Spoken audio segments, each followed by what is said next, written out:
Qu'est-ce qui rend le plus heureux? Ne rien faire ou ne faire que travailler ne convient à personne, bien sûr.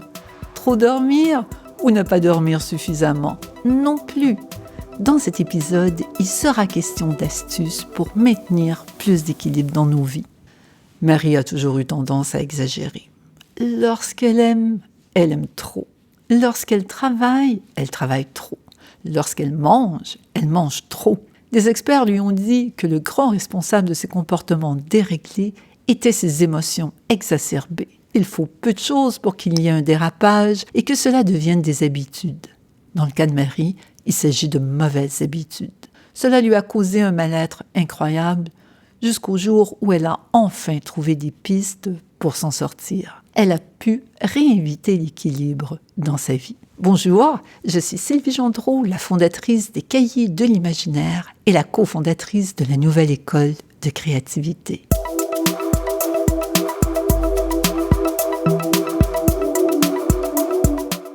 Bienvenue dans le balado de la Nouvelle École de Créativité pour ceux et celles qui souhaitent développer leurs compétences psychosociales, mettre en place des systèmes ingénieux pour accomplir davantage sans travailler plus pour améliorer leur vie et réussir leurs projets. Ah, Marie, ce qu'elle a souffert. Au sortir de l'adolescence et de la jeune vingtaine, tous les dangers la guettaient, l'anorexie et la boulimie, les travaux scolaires toujours à la dernière minute, la privant d'un sommeil salvateur et ses histoires d'amour, alors là, qui lui ont fait vivre des crises qui ont beaucoup inquiété ses proches. Aujourd'hui, Marie se porte mieux. Je ne sais pas si certains ou certaines parmi vous ont vécu une situation similaire. Il faut parfois peu de choses pour faire déraper une vie. Ce qui a aidé Marie à s'en sortir, c'est plusieurs choses. Elle a changé ses fréquentations, recherchant des personnes plus équilibrées, prenant conscience que certaines relations pour elle étaient toxiques. Cela a commencé tout doucement. Un tout petit pas à la fois.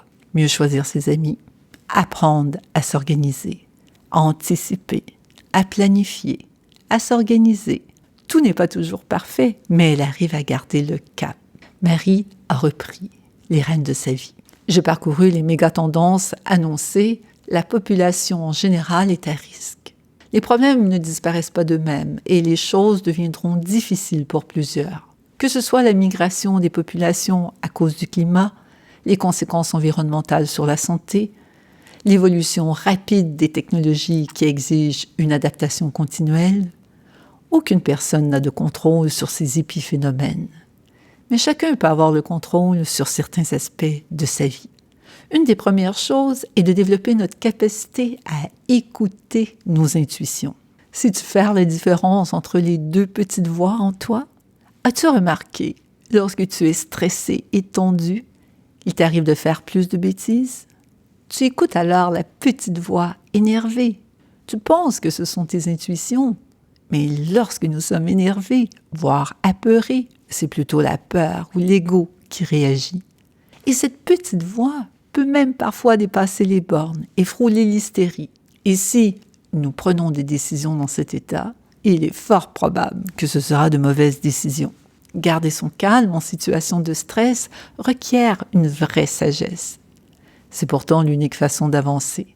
Si on développe des rituels pour se calmer, que ce soit avec des exercices de pleine conscience, de méditation, de création, ou si on apprend à respirer correctement, à aller faire une promenade en solitaire pour trouver des réponses à nos questions, la voix qui nous répond sera plus calme et posée. Tu l'as reconnue, c'est la voix de l'intuition. L'exercice que j'aimerais te proposer cette semaine, c'est de t'exercer à faire la différence entre ces deux voix que tu entends et qui guident tes actions. Est-ce la peur ou l'ego ou est-ce ton intuition? Apprendre à écouter son intuition le plus tôt possible dans la vie est très utile pour avancer plus sereinement. Mais pas seulement. J'ai échangé aujourd'hui avec une artiste membre de la Nouvelle École de Créativité très talentueuse, une femme sensible. Elle me disait que dans sa vie, il y a eu beaucoup de miracles hasardeux, alors qu'elle est plutôt du côté des gens qui pensent que les choses se méritent par le travail, la volonté, la maîtrise. Et ce qui lui est arrivé de mieux, c'est quand elle s'est laissée porter par la vie, quand elle a su se placer intuitivement au bon endroit sans rien forcer. Sabine a dit le mot-clé, se laisser faire par la vie et se placer intuitivement au bon endroit sans rien forcer. Cela, chers amis, c'est l'ultime façon d'écouter ses intuitions. Cela s'apprend au jour le jour. Et c'est ce que Marie a commencé à apprendre. Et son intuition l'amène doucement vers plus d'équilibre. Aujourd'hui, elle a compris qu'elle devait mieux choisir ses amis et ses fréquentations. Nous sommes tous très influençables. J'aime répéter à mes étudiants qu'avec quelques amis créatifs et intelligents, on devient soi-même un peu plus créatif et intelligent. Avec des personnes intransigeantes et brusques, on devient plus stressé et déséquilibré. Nos intuitions ne sont pas toujours rationnelles, comme la plupart de nos décisions d'ailleurs. Nous sommes des êtres émotionnels. Mais apprendre à écouter nos intuitions permet d'y voir plus clair et d'avancer sereinement vers le but poursuivi. Cela dérape toujours lorsque nous perdons pied et que la seule voix que nous entendons est la petite voix énervée et non la voix calme de l'intuition. Pour revenir à Sabine, qui est inscrite au programme Ma vie telle que je l'imagine, cela est fascinant de la voir avancer. Elle me disait « c'est fou ce que l'on se connaît mal ». En effet, parfois on va aller vite et faire l'économie de ce temps à s'observer, à analyser nos attitudes et comportements. Pourtant, lorsqu'on le fait, le brouillard se lève et on sait que si on écoute nos intuitions, au bout de la route, nous aurons gagné et beaucoup appris. Mais il faut suivre les bons repères, fréquenter les bonnes personnes pour nous et tenter de maintenir l'équilibre qui nous permet d'avancer le plus sereinement possible, malgré des jours où les vagues qui nous frappent sont comme des tsunamis. Rappelons-nous de toujours revenir à nos intuitions et de faire confiance à la vie. Rappelons-nous que parfois les pires épreuves nous mèneront vers une grande réussite. La différence se joue entre ceux qui se découragent et abandonnent et ceux qui gardent le cap malgré les épreuves. Combien d'auteurs à succès, d'artistes, d'entrepreneurs ont partagé ce genre d'histoire? Ils sont légion. Ils étaient au pied du mur, mais ils ont gardé la tête froide, ils ont fait confiance, même quand tout semblait désespéré, et la vie les a mis là où ils devaient être. Et boum, le succès est entré dans leur vie avec encore plus de force que toutes les épreuves qui avaient entravé leur route.